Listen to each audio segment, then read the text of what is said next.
Junior ডাক্তারকে আমি ফিরতে বলার কে? আজকে আজকে যাত্রা শিল্পী থেকে সিনেমা টেকনিশিয়ানদের সঙ্গে যখন বচসা হয়, তখন আমাদের গভর্নমেন্ট তাদের সঙ্গে একেবারে গলায় হাত দিয়ে আলোচনায় বসতে পারেন।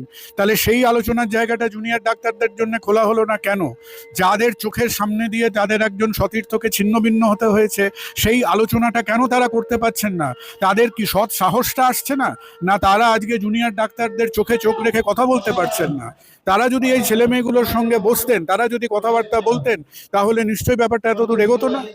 তারা কেন কথা বলতে পারছেন না? কারণ একটা কথা বলতে গেলে যারা কথাটা বলবেন তাদের নাকের ডগার তলা দিয়েই তো এই অরাজকতাগুলো হয়েছে।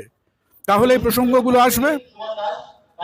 তাদের তো একটা দিন স্বীকার করতে হবে যে হ্যাঁ, আমরাও ভুল করেছি, আমাদের অ্যাডমিনিস্ট্রেটিভ মেকানিজম ঠিক ছিল না, সেটা তো তাকে স্বীকার করতে হবে। আজকে তো তারা কিন্ডারগার্টেনের ছেলে মেয়েদের সঙ্গে কথা বলছেন না।